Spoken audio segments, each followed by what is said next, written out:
तो आंसर में हम लोग बिल्कुल मैप का इस्तेमाल करेंगे, डायग्राम का इस्तेमाल करेंगे और मैप के माध्यम से, जब हम उत्तर प्रदेश के मैप के माध्यम से चीजों को दिखा के पढ़ाते हैं तो हमारे आंसर क्या होते हैं, बिल्कुल अट्रैक्टिव होते हैं और बिल्कुल हमारे आंसर प्रभावित करते हैं। ठीक है एग्जामिनर को, तो इसी आधार पर हम आपको पढ़ाएंगे। पूरा जो आंसर आपको इसे ऐसे ही लिखना है।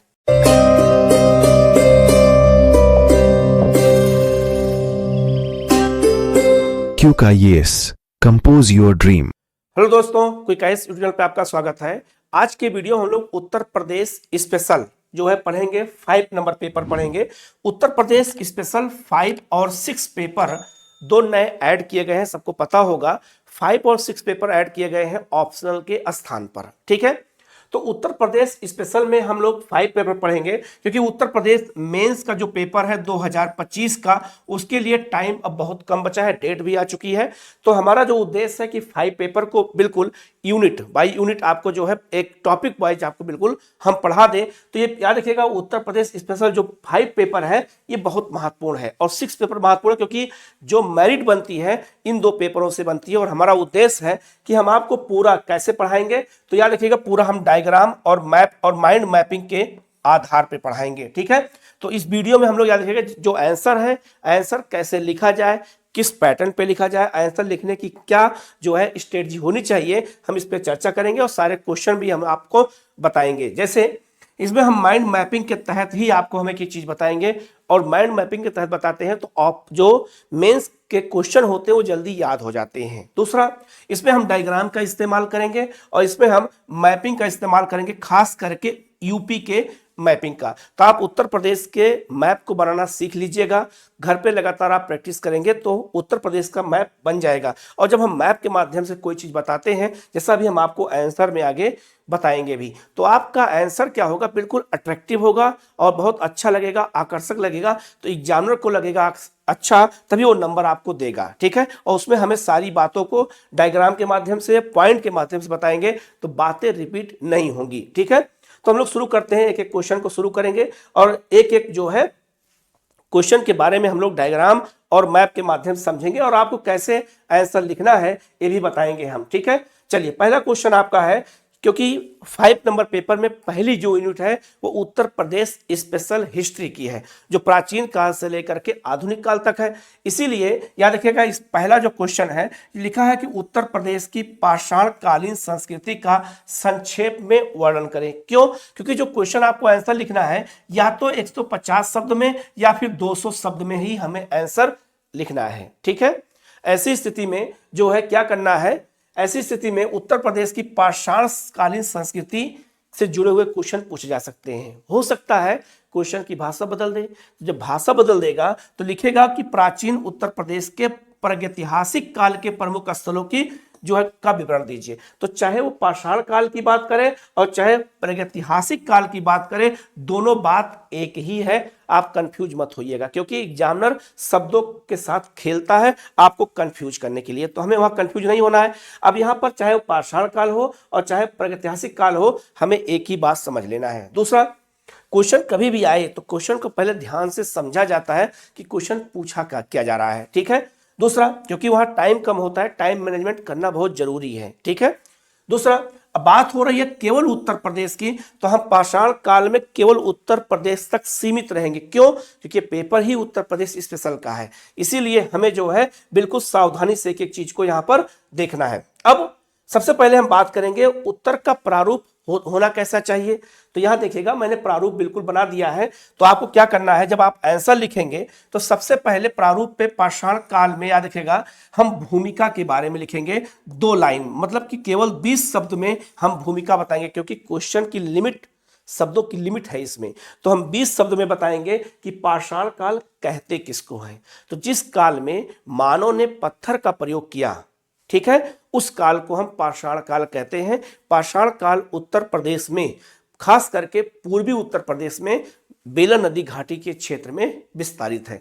बस हमारी भूमिका यही हो गई। फिर उत्तर का प्रारूप होगा प्रमुख काल और उनकी क्या विशेषताएं, अर्थात कि उत्तर प्रदेश में पूरा पाषाण काल, उत्तर प्रदेश में मध्य पाषाण काल और उत्तर प्रदेश में नवपाषाण काल में कौन कौन से स्थल हैं, वो कहाँ स्थल है और वहां क्या क्या चीजें पाई गई हैं, इसी को आंसर लिखना है और साथ में निष्कर्ष लास्ट में देना है। निष्कर्ष भी 20 शब्द क्या, मुश्किल से 10, 12, 15 शब्द का ही आपका क्या होगा, निष्कर्ष होगा। बीच में हमें मैप का भी इस्तेमाल करना है। तो उत्तर प्रदेश का जब हम मैप बना करके पाषाण काल के स्थलों को दिखाएंगे तो हमारा आंसर और अट्रैक्टिव हो जाएगा। कैसे होगा जरा आप ध्यान से देखिएगा तो आपको चीजें बिल्कुल अच्छे से समझ में आएंगी। तो ये उत्तर का प्रारूप है, इसी प्रारूप पे आप चलेंगे, प्रैक्टिस करेंगे तो आप वहां पे आंसर आसानी से लिख सकते हैं, क्योंकि वहां टाइम लिमिट होता है और हमें 20 क्वेश्चन लिखने होते हैं तो क्वेश्चन छूट जाते हैं। क्यों? क्योंकि हमारी तैयारी ऐसी होती नहीं है, तो हमें तैयारी भी अपनी ऐसी ही करनी है। अब यहां देख सकते हैं, सबसे पहले आप यहां देखें आंसर लिखा हुआ है और आंसर में मैंने जो है भूमिका में बताया भी है।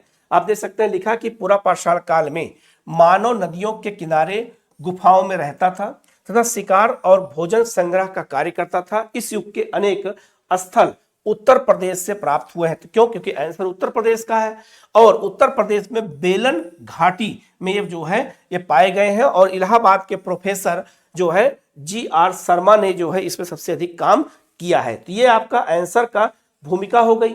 ठीक है, अब आगे बढ़ेंगे तो यहां लिखा है, आप देख सकते हैं, यहां मैप का इस्तेमाल करेंगे। अब पाषाण काल में आप देख सकते हैं कि उत्तर प्रदेश में पाषाण काल में कौन कौन से स्थल हैं, सबको यहां पर दे दिया गया है। तो जैसे आप देख सकते हैं ऐसे ही मैप बना करके आपको वहां पे दिखाना भी होगा। तो जब तक ये प्रैक्टिस नहीं होगी तब तक मैप पे आप इस्तेमाल नहीं कर सकते हैं। ठीक है, कुछ करो मत, आवाज आएगी, तो फिर दरवाजा बंद करो। ठीक है, पानी मत गिराना, ठीक है ना। तो आपको मैप का इस्तेमाल करना है। तो आप देख सकते हैं कि उत्तर प्रदेश में अगर हम पहले पाषाण काल के मैप को देखें तो सबसे पहले संत कबीर नगर में कृषि के प्राचीनतम साक्ष्य कहां पाए गए हैं, लहुरा देव से। पूरे प्राचीन भारत की अगर बात करें तो सबसे पहले कृषि का साक्ष्य यहीं से पाया गया है 9000 BC में, और यहां पर चावल की खेती के साक्ष्य पाए गए हैं जो सबसे पुराना है। ठीक है, यार ये नवीन खोज है। इसके अलावा चकिया चंदौली ये भी पाषाण काल का स्थल है। लेखैया जो है आपका मिर्जापुर में है, यहाँ 17 मानव कंकाल पाए गए हैं, ये भी आपका पाषाण काल का है। जो आपका सिंगरौली जो है आपका सोनभद्र में है, ये भी पाषाण काल से संबंधित है। और बेलन घाटी आपका प्रयागराज में है। पूरा पाषाण काल, नवपाषाण और आपका मध्य पाषाण सबके स्थल यहाँ पाए गए हैं, ये आपको बताना है। और फिर पाषाण काल के स्थल उत्तर प्रदेश के प्रतापगढ़ में पाए गए हैं, सरायनाहर, दमदमा और जो आपका मदहा। इसके अलावा कोल्डिहवा में प्रयागराज में है, यहाँ पे धान के साक्ष्य पाए गए हैं। लगभग 6000 BC में यहाँ पर धान की खेती होती थी। तो सबसे पहले हम इसी को मानते थे, लेकिन बाद में जो है लौरा देव हो गया, क्योंकि नवीन खोज हुई, यहाँ पर 9000 BC में चावल की खेती के साक्ष्य मिले। तो ये बहुत महत्वपूर्ण है। अब आप मैप के माध्यम से जब आप ये मैप बनाते हैं, एग्जामिनर देखता है तो आपको मैसेज आपने क्या दिया कि आपको ज्योग्राफी भी आती है, आपको हिस्ट्री भी आती है। ठीक है, तो इससे आंसर क्या होता है, अट्रैक्टिव होता है। तो जब तक हम प्रैक्टिस नहीं करेंगे, इस तरह के हम जानकारी नहीं रखेंगे, तो हमारे आंसर क्या हो जाते हैं, गलत हो जाते हैं। तो आप इसको हमेशा इस पर ध्यान देना है। ठीक है, अब यहां देख सकते हैं मैंने आंसर में बताया है कि पाषाण काल में क्या होता है,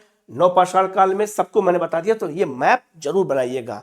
मैप और डायग्राम जितना 5 और 6 पेपर में इस्तेमाल करेंगे, पॉइंट में आंसर लिखेंगे, डायग्राम का इस्तेमाल करेंगे, क्योंकि शब्द लिमिट है। तो आपको ऐसे ही आंसर अट्रैक्टिव बनाना है। आप देखेंगे आपको नंबर बहुत ज्यादा मिलेगा। ठीक है, आगे बढ़ते हैं हम लोग।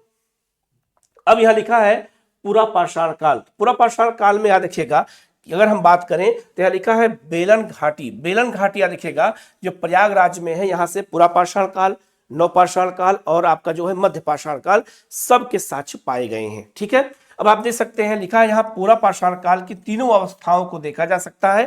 तो ये बहुत महत्वपूर्ण है। तो याद रखना प्रोफेसर जो GR शर्मा ने यहाँ पे खुदाई किया है, उन्हीं के माध्यम से ये पूरा हुआ है। अब आप इनके अवशेष चकिया चंदौली से और सिंगरौली आपका सोनभद्र से प्राप्त हुए। तो मैंने पाषाण काल के बारे में लिख देंगे हम वहां पर।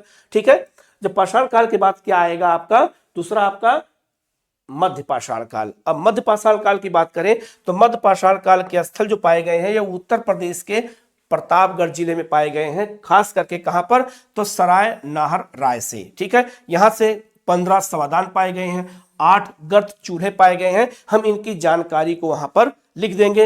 हड्डियों के बाण पाए गए हैं, आभूषण पाए गए हैं और मानव की खोपड़ी पाई गई है। अब आपको ये जानकारी वहां पर लिमिट में बिल्कुल आपको दे देना है, ठीक है। फिर आगे बढ़ेंगे, फिर इसके बाद देख सकते हैं यहाँ पर दमदमा है आपका भी प्रतापगढ़ में है, यहाँ से 41 सवादान और 5 युगल समाधियां पाई गई हैं। और जब आप आंसर लिखेंगे तो आप साथ साथ में क्या करेंगे, इनको ऐसे ही अंडरलाइन कर देंगे। तो एग्जामिनर का ध्यान जाएगा इन तथ्यों पर जाता है, इन साक्ष्यों पर जाता है, तो देख करके एग्जामिनर को लगता है कि नहीं आपने पढ़ाई अच्छे की है और आपने जो है सही चीजों को अच्छे से लिखा भी है, ठीक है। इसके बाद अगर हम बात करते हैं तो आप देखेंगे सबसे इसके बाद नवपाषाण काल। तो उत्तर प्रदेश में नवपाषाण काल के स्थल कहाँ कहाँ पाए गए हैं, तो यहाँ मैंने लिख दिया है, जैसे प्रयागराज में बेलन घाटी में कोल्डिहवा में चावल की खेती के साथ। इसके बाद आपका प्रयागराज में ही जो है मगरहा भी है, पंचोह भी है, इसके अतिरिक्त संत कबीर नगर में जो है लहुरा देव है। ये सब नवपाषाण काल के स्थल उत्तर प्रदेश में। तो आपने पहले ही मैप पे सब बता दिया है, तो एग्जामिनर के लिए इंपॉर्टेंट ये हो गया क्योंकि मैप में आपने पहले इस्तेमाल कर दिया है, ठीक है।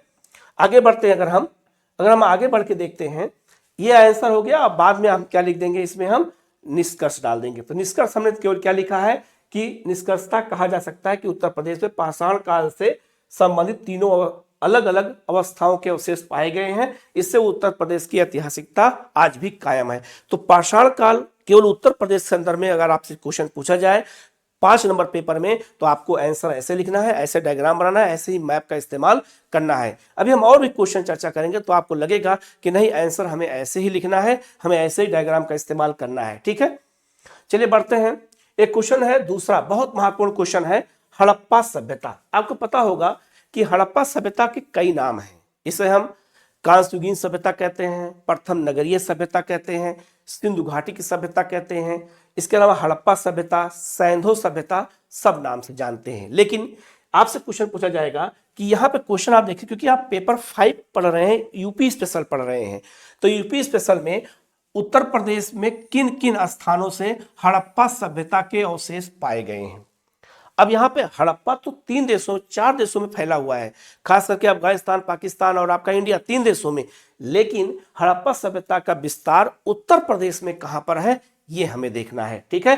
तो इसका जो आपका आंसर का प्रारूप क्या होगा, पहले आप ये देख लीजिएगा। अब आंसर का प्रारूप आप देख रहे होंगे, मैंने बिल्कुल बता दिया है। तो आप पहले क्या बताएंगे, भूमिका बताएंगे। भूमिका मात्र 20 शब्दों में आप पहले बता देंगे कि उत्तर प्रदेश में हड़प्पा सभ्यता का विस्तार हुआ है। तो हड़प्पा सभ्यता के बारे में 20 लाइन में यहाँ पे लिख देंगे कि उत्तर प्रदेश के अलावा अगर देखा जाए तो भारत, अफगानिस्तान, पाकिस्तान और पश्चिमोत्तर भारत में हड़प्पा सभ्यता का विस्तार देखा जाता है। फिर हम आएंगे, दूसरा जो हमारा पैराग्राफ होगा वो होगा हड़प्पा स्थल के विवरण, खास करके यूपी में। तो यूपी में हम कहाँ कहाँ पे है मैप जरूर बनाएंगे, और जब मैप बनाएंगे तो आंसर हमारा क्या हो जाएगा, अट्रैक्टिव हो जाएगा। अब आलमगीरपुर हम केवल याद रखते हैं कि आलमगीरपुर उत्तर प्रदेश पूरे हड़प्पा सभ्यता का सबसे पूर्वी स्थल है, जो मेरठ में हिंद नदी किनारे। लेकिन नहीं, और भी स्थल पाए जाते हैं, जैसे हुलास, बड़ा गांव, मांडी, आपका मानपुरा जो है, आपका सगौली, चांदपुर, बिजनौर में, इन सब में भी हड़प्पा सभ्यता के स्थल पाए गए हैं। तो हमें इन पे भी देखना है और लास्ट में हम निष्कर्ष लिख देंगे। तो हमारा आंसर 150 शब्द में या 200 शब्द में कंप्लीट हो जाएगा। बिल्कुल मैप के थ्रू चलेंगे तो हमारा आंसर बिल्कुल निखर के सामने आएगा, ठीक है। अब आप देख सकते हैं, सबसे पहले हम क्या करेंगे, उत्तर प्रदेश का एक मैप बना देंगे, और जब उत्तर प्रदेश के मैप के आधार पर हम हड़प्पा सभ्यता को दिखाएंगे तो एग्जामिनर को लगेगा कि नहीं आंसर में वास्तव में दम है। तो हमें ऐसे ही चीजों को लिखना है। अब यहाँ देखो, मैंने मैप के माध्यम से बता दिया है कि उत्तर प्रदेश में हड़प्पा के कौन कौन से स्थल हैं। तो आप देख सकते हैं, जैसे आलमगीरपुर मेरठ में है, मैंने मेरठ दिखा दिया है, आप वहां दिखा देंगे। दूसरा, मानपुरा आपका बुलंदशहर में है, संगौली आपका बागपत में है, बड़गांव और आपका हुलास सहारनपुर में है, आपका इसके अलावा जो है चांदपुर बिजनौर में है, मांडी मुजफ्फरनगर में है। तो मैंने मैप के माध्यम से इनको यहीं पर दिखा दिया। अब मैप के माध्यम से दिखाएंगे, आंसर अपने आप क्या हो जाएगा, अट्रैक्टिव हो जाएगा। तो आपको ऐसे ही मैप का इस्तेमाल करना है, ठीक है। आगे बढ़ते हैं हम लोग। अब देखेंगे आंसर कैसे लिखना है। तो यहाँ आप देख सकते हैं, मैंने आलमगीरपुर के बारे में बताया है, ठीक है।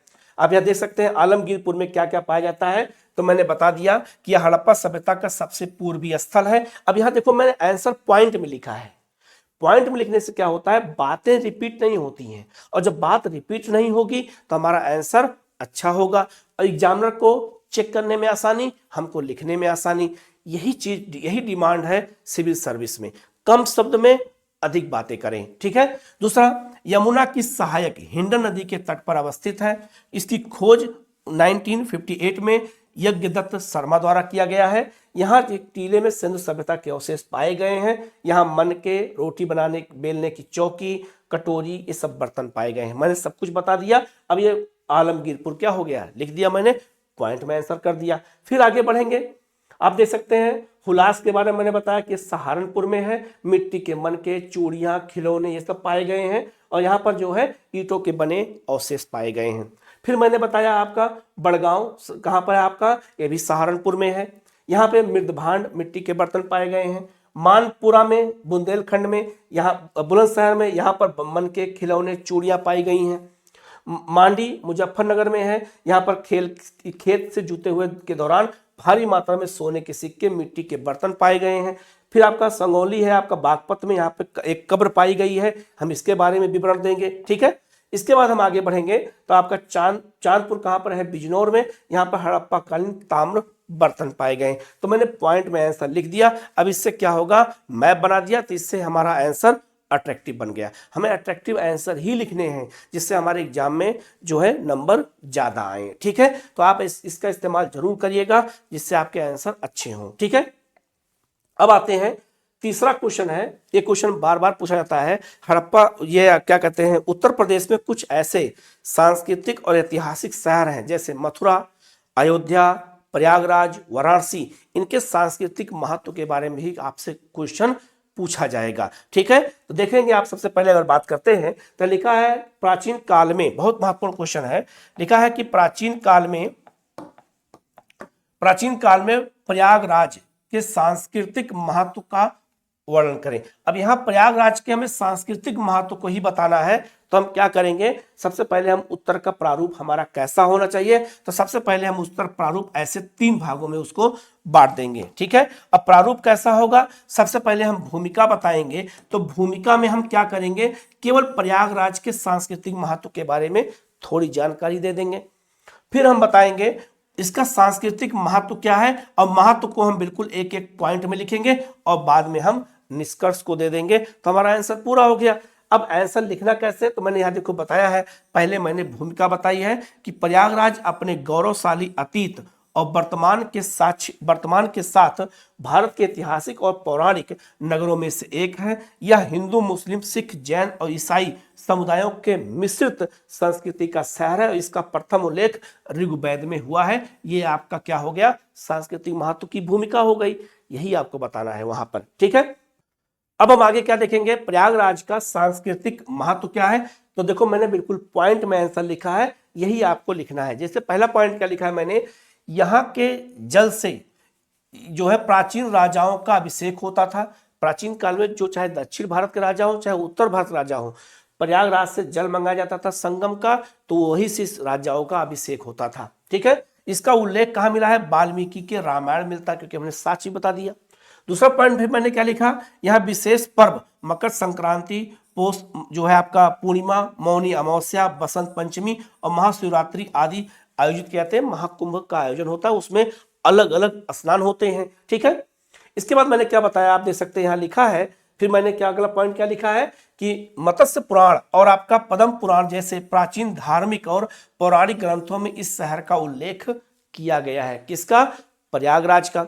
इसके अलावा माघ मेला प्रयागराज के त्रिवेणी संगम पर प्रत्येक वर्ष आयोजित किया जाता है, यह भी सांस्कृतिक महत्व का एक पहलू है। इसके अलावा गंगा, यमुना और अदृश्य सरस्वती के संगम पर स्थित यह शहर हिंदुओं के लिए विशेष रूप से पवित्र है। यह हमारा आंसर का अगला पॉइंट हो गया। इसके अलावा अगर हम बात करेंगे तो यहाँ देखो मैंने लिखा भी है, अगला पॉइंट है कि प्रयागराज में हिंदुओं का सर्वाधिक लोकप्रिय कुंभ मेले का आयोजन भी यहाँ पर किया जाता है। अब पॉइंट में आंसर लिख रहे हैं तो आंसर अट्रैक्टिव हमारा ऐसे ही बनता है, एग्जामिनर को चेक करने में आसानी, आपको लिखने में आसानी हो गई।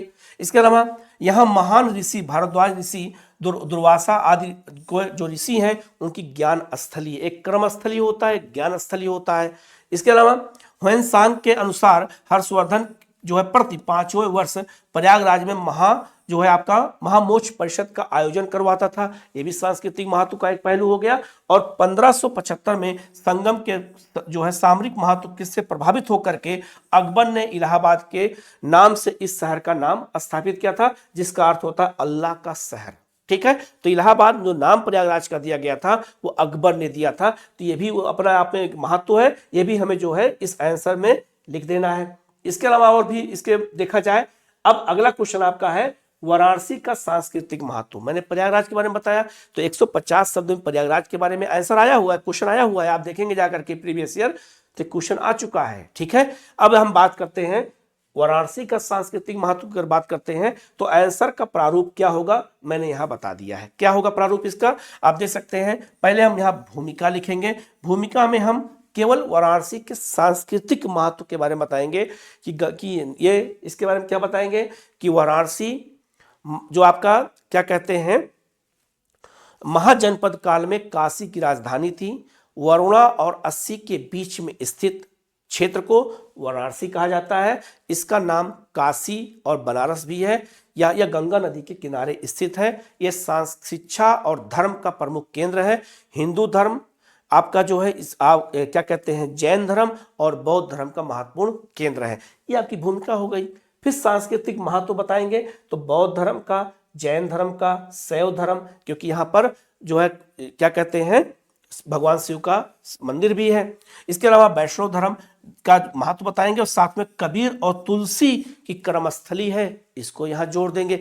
अब हम प्राचीन काल से मध्य काल तक, आधुनिक काल तक जब हम वाराणसी के महत्व को बताते हैं तो हमने एग्जामिनर को बहुत बड़ा मैसेज दिया कि हमें हिस्ट्री भी आती है, ज्योग्राफी भी आती है, और निष्कर्ष दे देंगे। और जब आंसर की शुरुआत करेंगे तो एक उत्तर प्रदेश का मैप बना करके हम क्या करेंगे, जैसे उत्तर प्रदेश का मैप बनाना बहुत आसान है, थोड़ा से आप प्रैक्टिस करेंगे तो आप उत्तर प्रदेश का मैप आसानी से बना सकते हैं। आपने उत्तर प्रदेश का ऐसे मैप बना दिया और बना करके आप वाराणसी को यहाँ पे दिखा दिया आपने। एग्जामिनर को अच्छा लगेगा देखने में, आपको भी अच्छा लगेगा और आपको नंबर ज्यादा मिलेगा। ठीक है, तो आपने ऐसे कर दिया। अब हम यहाँ पे एक एक करके पॉइंट में देखेंगे। तो यहाँ लिखा है मैंने पहला पॉइंट कि बौद्ध धर्म, जैन तीर्थंकर और शैव, वैष्णव, कबीर और तुलसी जैसे पवित्र संतों की एक कर्मस्थली रही है। बिल्कुल सही है। गोस्वामी तुलसीदास ने हिंदू धर्म का परम पूज्य ग्रंथ श्री रामचरित जो है यहां पर और चित्रकूट में मिलकर के लिखा था। ठीक है, ये मैंने बता दिया। इसके बाद आप बात करेंगे फिर गौतम बुद्ध ने अपना प्रथम उपदेश बनारस के सारनाथ में दिया था, ये आपको लिख देना है। फिर स्कंद पुराण, रामायण, महाभारत और प्राचीनतम वेद ऋग्वेद सहित हिंदू ग्रंथों में इस शहर का उल्लेख किया गया है। ठीक है, इसके अलावा अगर बात करते हैं तो यहाँ पर मलमल और रेशमी कपड़ों के लिए जाना जाता है। इत्र, हाथी दांत और शिल्प कला के लिए भी हम इसको जानते हैं। इसके अलावा प्राचीन जो है प्रसिद्ध चीनी यात्री हुएनसांग ने वाराणसी को धार्मिक, शैक्षिक और आपका क्या कहते हैं कलात्मक गतिविधियों का केंद्र बताया है। इसके अलावा इसे यूनेस्को के, अगर हम और पॉइंट ऐड करना चाहें तो यूनेस्को के इसे जो है रचनात्मक शहर सूची में शामिल कर लिया गया है। किस क्षेत्र में, कला और आपका जो है रचनात्मक कला में। इसके अलावा आप देख सकते हैं प्लास्टिक सर्जरी, धन्वंतरी, सुश्रुत आदिदेव जो चिकित्सक देवता थे आपका जो है इनका जो है ज्ञान भंडार का केंद्र भी आपका वाराणसी रहा है।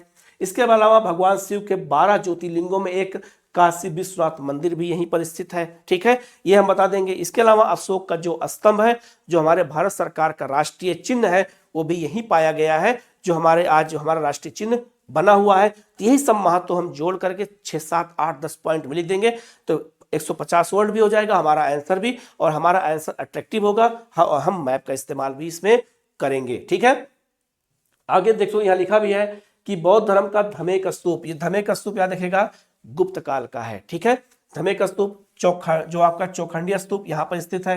जैन धर्म के 23वें तीर्थंकर पार्श्वनाथ की जन्मस्थली यहीं पर है, ये हम जानते हैं। वाराणसी के सांस्कृतिक महत्व का संक्षेप में वर्णन हमने किया है। ठीक है, तो इस तरह के जब हम आंसर लिखते हैं तो हमारे आंसर क्या होते हैं, अट्रैक्टिव होते हैं और पॉइंट में होते हैं। ठीक है, तो हमारा यही उद्देश्य है कि आपको हर पॉइंट में, सिलेबस के हर पॉइंट का वीडियो मैं आपको प्रोवाइड करा दूं, जिससे आपके आंसर गलत ना होने पाए। ठीक है, अब आप अगला बढ़ते हैं। एक है आपका अयोध्या, क्योंकि अयोध्या बहुत चर्चा में है, क्वेश्चन आएगा, अयोध्या के सांस्कृतिक महत्व का संक्षेप में वर्णन करें, क्योंकि 150 वर्ड में लिखना है तो हमें संक्षेप में वर्णन करना है। तो सबसे पहले हम क्या बताएंगे, भूमिका बताएंगे। मैं बार बार आंसर के प्रारूप की चर्चा कर रहा हूं, क्योंकि आंसर प्रारूप जब तक आपके दिमाग में नहीं होगा, प्रैक्टिस नहीं करेंगे, आंसर गलत हो जाएगा। ठीक है, अब यहाँ पे अयोध्या में सांस्कृतिक महत्व का संक्षेप में अगर वर्णन करना हो तो भूमिका में हम क्या लिखेंगे कि अयोध्या सरयू नदी के तट पर बसी एक धार्मिक और ऐतिहासिक नगरी है, या जो है हिंदू धर्म के अलावा जैन धर्म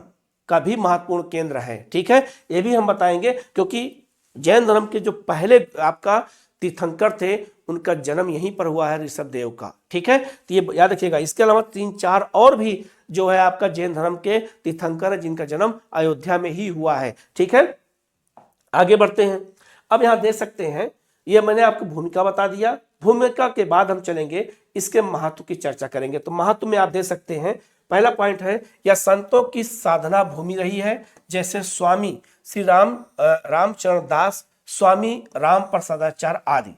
यहाँ पर रामनवमी, जानकी नवमी, सावन झूला आदि त्योहार मनाए जाते हैं, ये लिखना है। यहाँ पर कनक भवन स्थित है, याद रखिएगा जो राम दरबार था उसका नाम कनक भवन है। ठीक है, तो कनक भवन, हनुमानगढ़ी, मणि पर्वत, लक्ष्मण किला आदि प्रमुख दर्शनीय स्थल है, ये इसका सांस्कृतिक महत्व है। इसके अलावा अगर कहा जाए तो वेदों में अयोध्या का उल्लेख किया गया है, याद रखना, तो लिखा है कि वेदों में अयोध्या को ईश्वर का नगर बताया गया है, ये भी सांस्कृतिक महत्व का हिस्सा है। जैन धर्म के अनुसार यहाँ 5 तीर्थंकरों का जन्म हुआ है, जैसे वहां लिख देंगे, जैसे आपका कौन, तो प्रथम तीर्थंकर ऋषभ देव का। इसके अलावा चीनी यात्री हुएनसांग के अनुसार यहाँ पर 20 बौद्ध मंदिर थे तथा 300 भिक्षु यहाँ पर निवास करते थे, ये भी एक तथ्य हो गया। नागेश्वर नाथ मंदिर अयोध्या के सबसे पुराने मंदिरों में से एक है, यह सरयू नदी के तट पर स्थित है और भगवान शिव को यह समर्पित है, और भगवान राम ने इस मंदिर को स्थापित किया था। यह मंदिर आज भी है, नागेश्वर नाथ मंदिर बिल्कुल सरयू के तट पर स्थित है। तो ये हो गया आपकी विशेषता हो गया। और विशेषताओं की अगर बात करते हैं तो लिखा है यहाँ पर जो है अयोध्या में राम मंदिर नागर शैली में बनाया गया है, ये बताएंगे हम। इसके अलावा अयोध्या में भरतकुंड धार्मिक स्थल है, ये बता देंगे। हमने 8-9 पॉइंट लिख दिया, आपका 150 वर्ड पूरा हो गया। पॉइंट में आंसर लिखा, अट्रैक्टिव हो गया। ठीक है, इसके बाद हम बाद में निष्कर्ष दे देंगे तो हमारा आंसर क्या हो जाएगा, कंप्लीट हो जाएगा। ठीक है, हम लोग आगे बढ़ते हैं। अगला आंसर बहुत महत्वपूर्ण है। ठीक है, अगला आंसर है आपका उत्तर प्रदेश में अवस्थित, बहुत महत्वपूर्ण है। लिखा क्या है कि उत्तर प्रदेश में अवस्थित प्राचीन महाजनपद काल के महाजनपदों का विस्तार से वर्णन करें। क्वेश्चन क्या है, उत्तर प्रदेश के बारे में है, लेकिन आपको पता होगा कि 16 महाजनपद थे, तो 16 महाजनपद में से 8 महाजनपद अकेले यूपी में थे। तो मैप बनाना जरूरी है, जब तक मैप नहीं बनाएंगे हमारा आंसर कंप्लीट होगा नहीं। अब मैप कैसे करना है, आंसर कैसे लिखना है, तो आप देख सकते हैं आंसर का प्रारूप ये होगा आपका। ठीक है, आप देख सकते हैं आंसर का प्रारूप। पहले क्या बताएंगे आंसर के प्रारूप में, तो सबसे पहले हम बताएंगे यहां पर, ठीक है, क्या बताएंगे, सबसे पहले हम भूमिका बताएंगे। उत्तर प्रदेश में जो है महाजनपद की क्या भूमिका है, तो हम बताएंगे कि 16 महाजनपदों का उल्लेख बौद्ध धर्म के ग्रंथ अंगुत्तर निकाय, जैन धर्म के ग्रंथ भगवती सूत्र मिलता है। उत्तर प्रदेश में 8 महाजनपद स्थित थे जो उत्तर प्रदेश के अलग अलग क्षेत्रों में थे और सबका अपना महत्व था और सब नदियों के किनारे स्थित थे और उनका अपना एक सांस्कृतिक महत्व था। यह हो गया भूमिका हो गया। भूमिका और भी अच्छी लिखी जा सकती है। ठीक है, उत्तर प्रदेश में स्थित महाजनपद की स्थिति क्या है उनका हम विवरण दे देंगे और फिर हम जो है निष्कर्ष बता देंगे, हमारा आंसर क्या हो जाएगा, पूरा हो जाएगा। अब आंसर लिखना कैसे है, अब देख सकते हैं लिखा है, मैंने भूमिका में देखो यही लिखा है, आप देख सकते हैं लिखा है कि अंगुत्तर निकाय तथा भगवती सूत्र के अनुसार 16 महाजनपद थे जिनमें 8 महाजनपद उत्तर प्रदेश में अवस्थित हैं।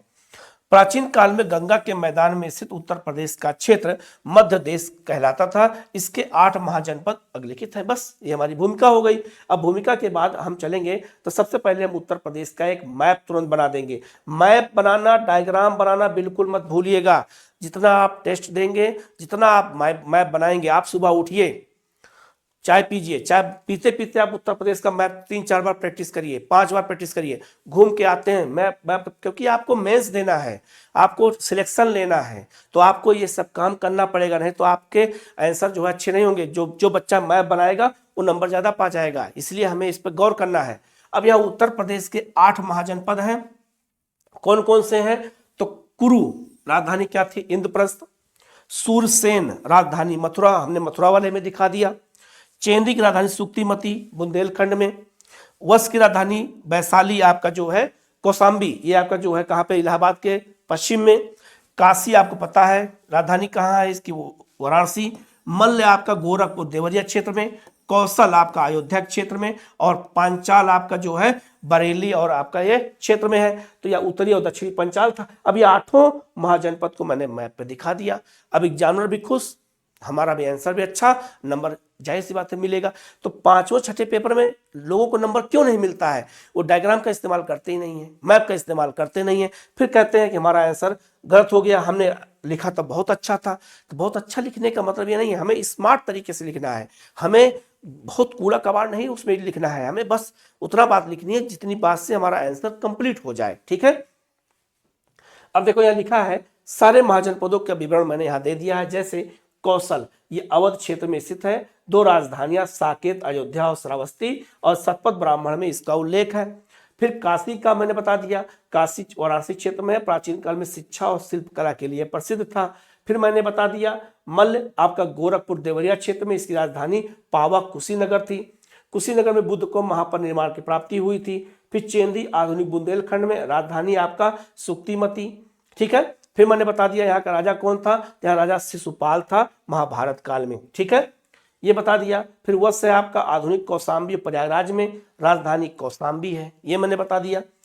इसे जो है आंध्र नगरीय स्थल कहा जाता है, जैन और बौद्ध धर्म का प्रमुख केंद्र है, ये मैंने बता दिया। ठीक है, फिर सूरसेन राजधानी मथुरा, बुद्ध के काल में यहाँ पर राजा अवंती पुत्र था, ये मैंने बता दिया। ठीक है, फिर कुरु राजधानी इंद्रप्रस्थ आधुनिक दिल्ली मेरठ के क्षेत्र में है, और यहाँ पर लोग जो है प्राचीन काल में बुद्धि बल के लिए प्रसिद्ध थे, जैसे महाभारत काल में। ठीक है, महाभारत काल का क्षेत्र यही है। फिर पांचाल आपका आधुनिक रुहेलखंड में, बरेली बदायूं फर्रुखाबाद में है। 2 राजधानियां कंपिल और अहिच्छत्र थी, उत्तरी और दक्षिणी करके, ये मैंने बता दिया। और फिर निष्कर्ष दे दिया, तो हमारा आंसर क्या हो गया?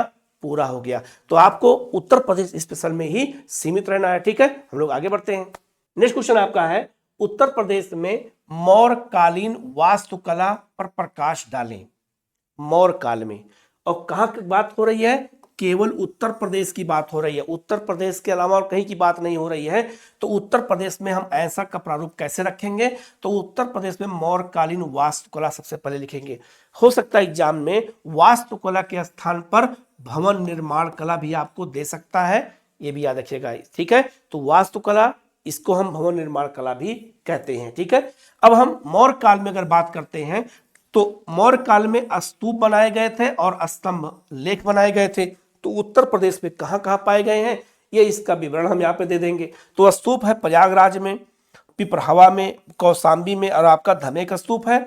सारनाथ लघु स्तंभ लेख मेरठ प्रयागराज, और आपका जो है ये सब कहां पर है? उत्तर प्रदेश में। उत्तर प्रदेश से हटा जाए तो उत्तर, ये क्या कहते हैं, अशोक के जो स्तंभ हैं, जो आपका बृहत स्तंभ है वो आपका जो है 8 है, और लघु जो स्तंभ है वो 5 है। लेकिन हम उत्तर प्रदेश की बात कर रहे हैं, तो हम केवल उत्तर प्रदेश तक ही सीमित रहेंगे, ये भी याद रखिएगा हम आंसर में, क्योंकि उस स्पेशल ये पेपर है ये। ठीक है, अब पहले क्या करेंगे, हम मैप बना देंगे। अब देख सकते हैं लिखा है मैप में कि उत्तर प्रदेश में मौर्य काल के वास्तुकला का प्रदर्शन करना है।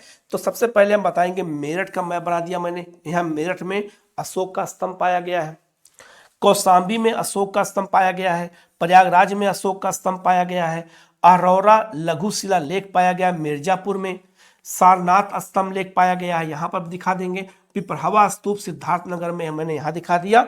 अब उत्तर प्रदेश में जितने भी स्तंभ और जो है लघु स्तंभ है पाए गए हैं अशोक के मौर्य काल में, एक ही मैप पे पूरा आ गया। ठीक है, ये आपका आंसर हो गया।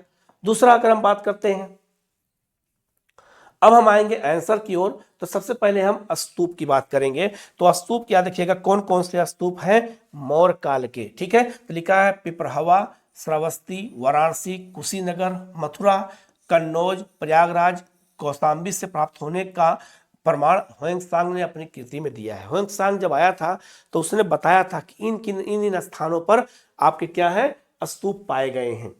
इन स्तूपों से बौद्ध धर्म से संबंधित विभिन्न पक्षों का ज्ञान हमें होता है और इस तरह के स्तूप बनते हैं। ठीक है, जैसे आपने सांची स्तूप देखा होगा तो इस तरह के स्तूप बनते हैं और स्तूप में अलग अलग अंग, इसका मैं अलग वीडियो बना के बताऊंगा। तो यह स्तूप हो गया मौर्य काल में। ठीक है, अब अशोक के अभिलेखों की बात करें, क्योंकि यहाँ पे स्तंभ और स्तूप की बात हो रही थी, तो अब मौर्यकालीन कौन कौन से अभिलेख और स्तंभ लेख पाए गए हैं, तो दिल्ली, मेरठ और प्रयागराज से प्राप्त होते हैं जो तत्कालीन स्थिति का वर्णन करते हैं।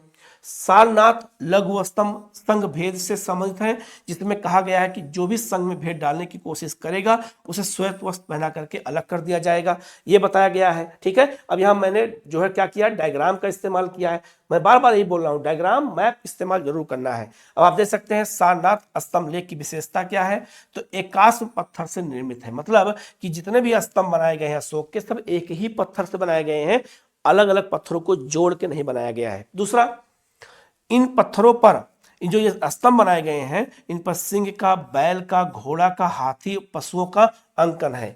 केवल 4 पशु का अंकन है अशोक के स्तंभ पर, सिंह, बैल, घोड़ा और हाथी।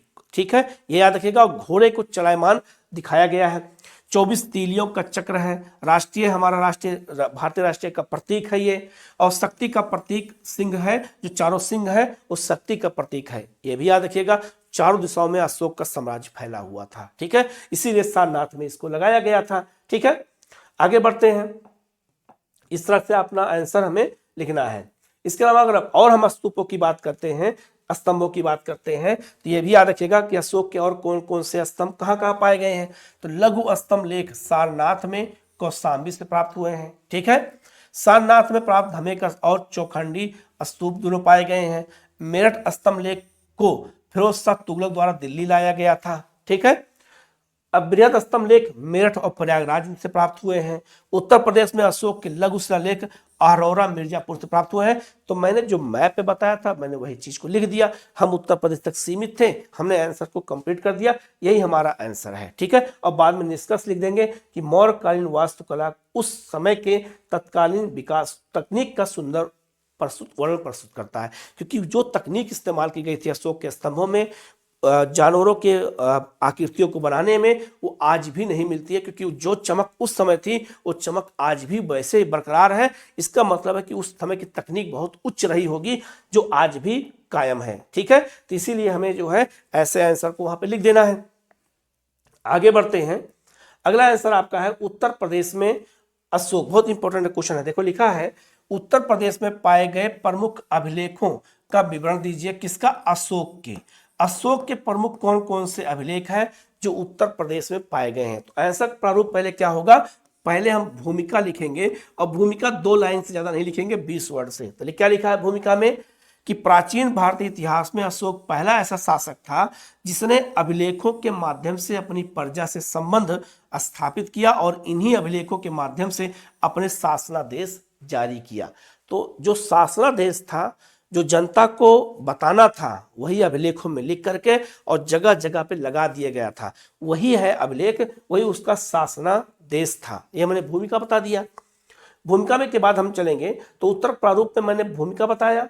इसके बाद बताएंगे उत्तर प्रदेश में अशोक के जो अभिलेख हैं वो लघु शिलालेख पाए गए हैं, बृहद स्तंभ लेख पाए गए हैं और लघु स्तंभ लेख पाए गए हैं अशोक के। ठीक है, बृहद लघु शिलालेख की बात करें तो एक ही पाया गया है। यह भी याद रखिएगा कि अशोक के लघु शिलालेखों की संख्या 18 है, लेकिन उत्तर प्रदेश में केवल एक पाया गया, मिर्जापुर में अरोरा लघु शिलालेख।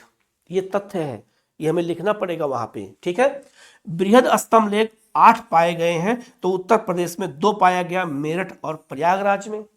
ठीक, लघु स्तंभ लेख 5 पाए गए हैं, तो उत्तर प्रदेश में केवल 2 हैं, सारनाथ और कौशाम्बी। ये आपका आंसर का प्रारूप हो गया। आप ऐसे जब विवरण और डायग्राम का इस्तेमाल करते हैं तो आपने सारी बातों को स्पष्ट कर दिया। ठीक है, ये आपका आंसर का प्रारूप होगा।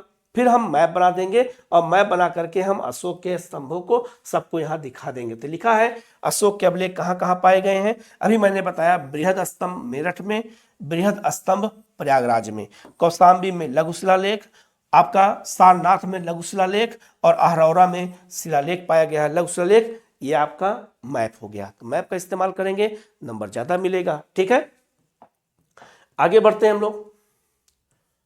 अगला आप सबका विवरण यहाँ दे दिया गया है। लघु शिलालेख का विवरण मैंने यहाँ दे दिया है। स्तंभ लेख कुल जो है 7 स्तंभ लेख 6 स्थानों पाए गए हैं, तो उसमें क्या क्या कौन कौन से कहाँ पाए गए ये मैंने लिख दिया।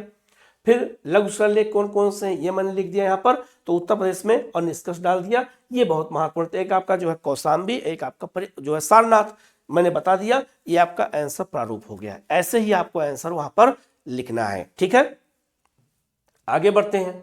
अब बात करते हैं उत्तर प्रदेश में गुप्तकालीन, बहुत महत्वपूर्ण क्वेश्चन है। तो उत्तर प्रदेश में गुप्तकालीन वास्तुकला की व्याख्या करें। अब हम गुप्त काल की बात करेंगे, तो गुप्तकालीन वास्तुकला की क्या क्या विशेषताएं हैं। तो हम पहले क्या करेंगे, पहले हम भूमिका बताएंगे। ठीक है, भूमिका में बताएंगे गुप्त काल एक ऐसा पहला काल था जिस काल में मंदिर निर्माण की शुरुआत होती है, और हमारे उत्तर प्रदेश में इन स्थानों पर मंदिर पाए गए हैं। ठीक है, दूसरा गुप्त काल ऐसा काल है जिसे हम भारतीय इतिहास का स्वर्ण काल कहते हैं। क्यों? क्योंकि इस काल में साहित्य का विकास हुआ, इस काल में शिक्षा का विकास हुआ, इस काल में व्यापार का विकास बहुत ज्यादा हुआ, इस काल में वास्तुकला का विकास बहुत ज्यादा हुआ, इस काल में बड़े बड़े विद्वान थे, इस काल में नई नई तकनीकों का इस्तेमाल किया गया, इस काल में चक्रवर्ती राजा हुए जिन्होंने उत्तर से दक्षिण भारत तक जो है साम्राज्य को स्थापित किया, जैसे लाइक समुद्रगुप्त। ठीक है, तो इस तरह का जब हम आंसर लिखेंगे भूमिका में तो हमारा आंसर अट्रैक्टिव होगा। आगे लिखा है गुप्तकालीन वास्तुकला, तो भारत में मंदिर निर्माण की शुरुआत सबसे पहले यहीं पर हुई। अब डायग्राम के माध्यम से जब लिखेंगे तो आपको लिखने में अच्छा लगेगा, एग्जामिनर को चेक करने में अच्छा लगेगा। धमेक स्तूप वाराणसी में, समुद्रगुप्त का प्रयाग प्रशस्ति, मंदिरों की पंचायत शैली का विकास किया गया। अब पंचायत क्या होता है, पंचायत शैली क्या होता है, तो याद रखना एक मंदिर मुख्य होता है और चारों दिशाओं में 4 मंदिर होते हैं, तो मंदिर की संख्या हो जाती है 5, इसीलिए इसे हम पंचायत शैली के मंदिर कहते हैं। ये नागर शैली मंदिर की एक विशेषता है। ठीक है, शिलालेख मथुरा आपका जो है गढ़वा भीतरी स्तंभ लेख, भीतर गांव का मंदिर कानपुर में, देवगढ़ का दशावतार मंदिर ललितपुर में, ये सब गुप्त काल के मंदिर हैं, गुप्त काल के स्तूप है, गुप्त काल के अभिलेख है जो अपनी विशेषताओं के साथ दिखाई गए हैं। ठीक है, आगे बढ़ते हैं हम लोग। फिर क्या करेंगे, एक मैप बना देंगे फट से। फिर हम उत्तर प्रदेश का मैप जब बनाएंगे तो इसमें हम गुप्त काल की चीजों को दिखाएंगे। जैसे भीतर गांव का शिव मंदिर कानपुर में है, मैंने कानपुर में यहां दिखा दिया। काहोम मंदिर देवरिया में है, ये गुप्त काल का है। भीतरी स्तंभ लेख गाजीपुर में है, मैंने गाजीपुर का यहाँ दिखा दिया। धमेक स्तूप सारनाथ वाराणसी में, मैंने यहाँ दिखा दिया। प्रयाग प्रशस्ति प्रयागराज में यहाँ दिखा दिया गया। देवगढ़ का दशावतार मंदिर ललितपुर में है, यहाँ दिखा दिया गया। अब ये मैप बनकर तैयार हो गया। जब मैप प्रैक्टिस करेंगे 2-4 बार आंसर ऐसे लिखेंगे तो आपके आंसर अट्रैक्टिव होंगे, और जब आंसर अट्रैक्टिव होंगे तो नंबर ज्यादा मिलेगा। तो मैप कभी मत भूलिएगा। मैं बार बार कह रहा हूं, आपके मन में बात डाल रहा हूं। डायग्राम, माइंड मैपिंग और मैप तीनों का इस्तेमाल आंसर में करेंगे, नंबर ज्यादा मिलेगा। ठीक है, अब आते हैं गुप्तकालीन वास्तुकला की विशेषताओं की बात करें। पॉइंट में पहला पॉइंट है भारत में मंदिर निर्माण की शुरुआत होती है। दूसरा, मंदिर निर्माण की पंचायत शैली का विकास हुआ, जो मैंने अभी बताया था। मंदिरों के निर्माण में ईंट का प्रयोग सबसे पहले गुप्त काल में किया गया है, यह भी आंसर का एक कारण है। पत्थर ईंटों का अद्वितीय प्रयोग किया गया देवगढ़ का दशावतार मंदिर में। धमेक स्तूप बनाया गया, जो आपका अशोक के समय इसकी नींव रखी गई थी, पूरा गुप्त काल में कराया गया। ठीक है, काहोम मंदिर आपका निर्माण स्कंदगुप्त के शासन काल में हुआ था, जो आपका देवरिया में है। ठीक है, और यहाँ पर 5 जैन तीर्थंकरों की मूर्तियां स्थापित की गई हैं, ये भी उल्लेख मिलता है। तो ये महत्वपूर्ण हो गया, गुप्तकालीन वास्तुकला की विशेषता हो गया। हमने पॉइंट में आंसर लिख दिया, नंबर हमें ज्यादा मिलेगा ही। ठीक है, आगे बढ़ते हैं हम लोग। आगे लिखा है प्रयागराज में जो आपका प्रयाग प्रशस्ति है किसकी, समुद्रगुप्त की, वो भी आपका जो है हर्षेय ने लिखा था, ये विशेषताओं में लिखेंगे। भीतरी स्तंभ लेख आपका स्कंदगुप्त का है, हूणों के प्रथम आक्रमण की जानकारी मिलती है, ये भी लिखेंगे। गुप्त शासकों के स्तंभ शीर्ष पर विष्णु के वाहन गरुड़ और आपका की जो उनकी प्रतिमा लगाई गई थी, और ऊंचे चबूतरे स्तंभ युक्त मंडप और ईंटों का प्रयोग किया गया, दक्षिणा पथ बनाया गया है। यही सब है। बाद में हम क्या करेंगे, हमने निष्कर्ष 1-1.5 लाइन का लिख दिया, हमारा आंसर कंप्लीट हो गया, हमको नंबर मिलना तय है। तो ऐसे ही आंसर आपको लिखना है, ठीक है। हम लोग आगे बढ़ते हैं। आगे बढ़े अगर हम लोग, अब आते हैं बुंदेलखंड का सांस्कृतिक और सामाजिक, ठीक है। बुंदेलखंड का सांस्कृतिक और सामाजिक क्षेत्र के महत्व और विशेषताओं का अगर हम वर्णन करें तो क्या बताएंगे, तो लिखा है बुंदेलखंड मध्य भारत का एक प्राचीन क्षेत्र था, ठीक है। तो हम पहले भूमिका बताएंगे, ये भूमिका है, ठीक है। सबसे पहले क्या बताएंगे हम लोग, भूमिका बताएंगे। भूमिका में हमने यही लिख दिया। फिर इसका विस्तार उत्तर प्रदेश और मध्य प्रदेश में हुआ है। इस पे उत्तर प्रदेश के 7 जिले जालौन, हमीरपुर, ललितपुर, झांसी, बांदा, महोबा और चित्रकूट शामिल है। इसका प्राचीन नाम जजाग भुक्ति था। 6वीं शताब्दी ईसा पूर्व में चेंदी महाजनपद इसी क्षेत्र में स्थित था। इस क्षेत्र में बुंदेली भाषा बोली जाती है। वर्तमान में बुंदेलखंड को एक जो है भौतिक क्षेत्र घोषित किया गया है, ठीक है, जो उत्तर प्रदेश का सबसे पिछड़ा क्षेत्र माना जाता है, क्योंकि वहां सूखे की समस्या है। किसी पिछड़ापन जैसी बात, सूखा आएगा ही, पिछड़ापन तो आएगा ही, ठीक है। अब बात करते हैं, पहले हम बुंदेलखंड का एक मैप बनाएंगे और बुंदेलखंड के मैप को बना करके हम उसके सांस्कृतिक जो भी वहां मंदिर पाए जाते हैं, सांस्कृतिक क्षेत्रों को पहले हम यहाँ पे बुंदेलखंड में दिखा करके, बुंदेलखंड का एक मैप बना करके पहले हम एग्जामिनर को बताएंगे कि बुंदेलखंड है कहां पर। पहले हमें यह बताना होगा कि बुंदेलखंड है कहां पर, ठीक है। इसके बाद आगे बढ़ते हैं, ठीक है। अब बुंदेलखंड का सांस्कृतिक महत्व क्या है, तो यहाँ ख्याल नृत्य, राई नृत्य का यहाँ पर प्रसिद्ध गान होता है। लोक गीतों की समृद्ध परंपरा, वीर रस युक्त आल्हा उदल के लिए प्रसिद्ध यहाँ पे लोकगीत है। खजुराहो, कालिंजर मंदिर, काल भैरव मंदिर आदि यहाँ के प्रमुख दर्शनीय मंदिर हैं। बुंदेलखंड की सांस्कृतिक बहुल की प्राचीन, और इसमें जो है आर्य और अनार्य दोनों की संस्कृतियों का यहाँ पे समावेश हुआ है। ओरछा का यहाँ राम राजा मंदिर है। सोनगिरी का जैन मंदिर है यहाँ पर। चित्रकूट में भगवान राम के वनवास काल संबंधित यहाँ पर शैल शिखर इसी क्षेत्र में पाए जाते हैं। तो बुंदेलखंड का सांस्कृतिक और सामाजिक महत्व है, हमने आंसर में लिख दिया। हमारा आंसर ऐसे ही अट्रैक्टिव हो जाएगा। इसके अलावा हम बात करें, ललितपुर में दशावतार मंदिर पाया गया है जो आपका गुप्त काल का है, और आपका पन्ना जिले में नचना कुठार का मंदिर पाएगा, क्योंकि पन्ना जिला मध्य प्रदेश में लेकिन बुंदेलखंड क्षेत्र में है, तो ये भी महत्वपूर्ण है, ठीक है। इस तरह से हम आंसर लिखेंगे तो हमारा आंसर काफी अट्रैक्टिव होगा। फिर बुंदेलखंड की सामाजिक विशेषताओं की, हमने सांस्कृतिक विशेषता अलग लिखा था और सामाजिक विशेषता अलग लिखेंगे। क्या लिखेंगे, तो बुंदेलखंड में बुंदेली भाषा का उपयोग किया जाता है जो हिंदी और मराठी के बीच एक मिश्रण है। बुंदेलखंड की विभिन्न धर्मों के लोग रहते हैं, जिनमें हिंदू और जैन सबसे ज्यादा पाए जाते हैं। बुंदेलखंड में पानी की कमी भी एक गंभीर समस्या है, जो कृषि और जीवन के लिए एक बड़ी चुनौती है, ठीक है। इसके अलावा बात करते हैं तो बुंदेलखंड में रोजगार के कम अवसर हैं, जिससे लोग अन्य शहरों में काम करने के लिए मजबूर हैं। लेकिन यहाँ पे एक करंट अफेयर जोड़ देंगे, लेकिन इसी बुंदेलखंड क्षेत्र में रक्षा गलियारा बनाया जा रहा है, जो भविष्य में रोजगार के नए नए अवसर पैदा करेगा, ठीक है। तो ये आपका आंसर हो जाएगा। तो ऐसे ही आंसर हम लिखेंगे तो हमारे नंबर ज्यादा हमको मिलेंगे, ठीक है। आगे बढ़ते हैं, एक क्वेश्चन और है, उत्तर प्रदेश के संदर्भ में मथुरा शैली, ये बहुत महत्वपूर्ण क्वेश्चन है, याद रखिएगा। उत्तर प्रदेश क्षेत्र में मथुरा मूर्ति कला शैली के प्रमुख विशेषताओं का वर्णन करें। सबसे पहले हम क्या लिखेंगे, भूमिका। अब भूमिका में हम बताएंगे कि कुषाण काल में मथुरा मूर्ति कला शैली का विकास हुआ था, ठीक है।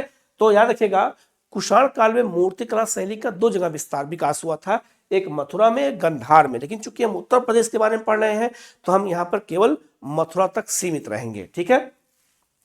तो भूमिका हो गया। अब हम डायग्राम के माध्यम से हम यहाँ बता सकते हैं कि मथुरा मूर्तिकला शैली की क्या विशेषताएं हैं, ठीक है। तो बिल्कुल एकदम डायग्राम के माध्यम से देखेंगे तो हमें याद हो जाएगा।